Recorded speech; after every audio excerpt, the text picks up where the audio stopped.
Testing 1, 2, 3. Okay, Assalamualaikum. I'm Alia Ilina binti Alias. And let's move on to the risk of new media towards the Muslim Ummah. There are so many risks that we can think of, but for now, I will only highlight a few that affects on our spiritual, on our moral, and also on the social.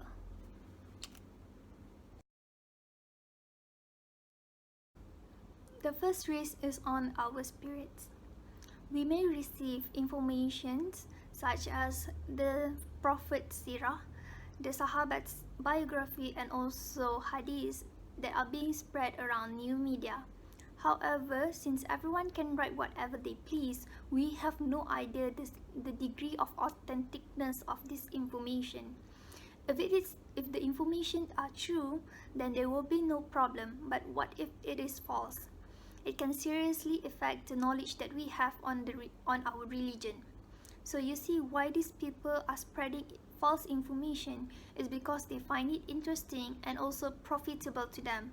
So people are willing to spread false information and fake news just so they can make it go viral. Next is threats from extremist groups. As mentioned before, terrorists also have access to the new media. This means that their ideologies can be spread around at a wider range. I have a friend that was searching for information for her assignments, but then her lecturer said that the website that she referred to is actually a Shia group website. So in conclusion, looking for information online can damage our spirit and deen if we come across and believe on fabricated information and also terrorist ideologies. It is best if we refer to a teacher, ustaz or ustazah on whatever we have found online.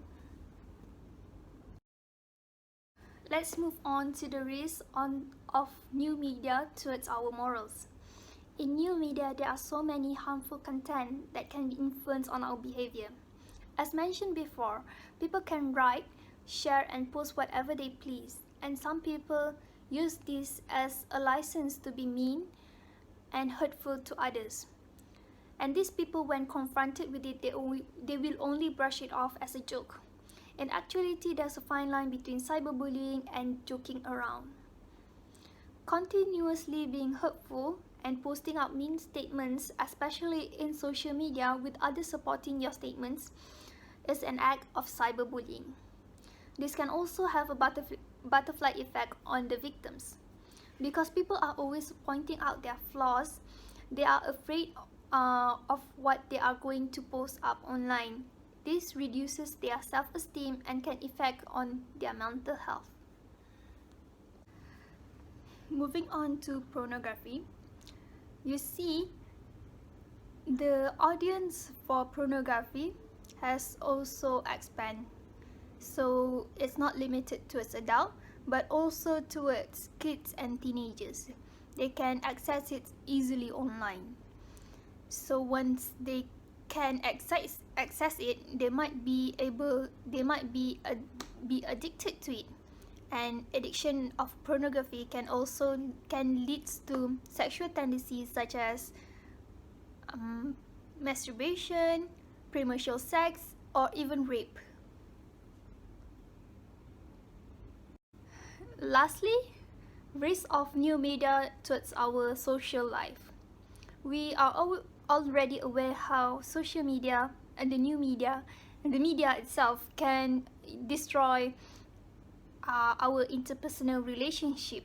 For one, we suffer from apathy because lack of social cues in using new media, but also because of new media, our face-to-face interaction are also reduced, thus creating a wall between us and the people around us physically, meaning that we cannot communicate with them properly without having to text them first. So now I would like to focus on another topic, which is liberal activists. These people are actually those who criticize the Islamic Sharia and teaching the problem is there are only a few of them, but they are very loud, and because of that they started to misrepresent Islam and the Muslim community. So this can seriously damage the social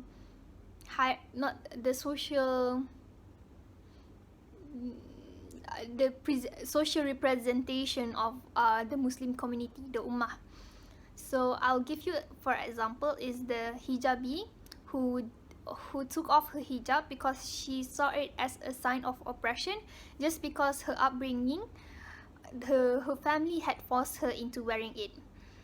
So she was vocally about it in Twitter. If you guys know it, you guys know it lah. So and then the Westerns start thinking that the Western that come across her tweets started to think, oh, every female Muslim who wears hijab is being oppressed in her life. But actually, many of us thought wearing hijab is actually an obligation by Allah, just like how praying 5 times a day is. So, in conclusion, the risks and possibilities of new media rests on the shoulders, on the Ummah's shoulder. It is our responsibility.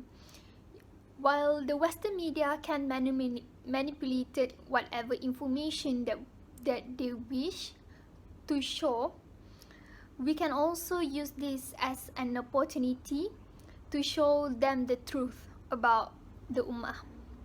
New media should be taken as an opportunity, but at the same time we should also be mindful and careful on how we represent ourselves on new media. That's all from us. Thank you.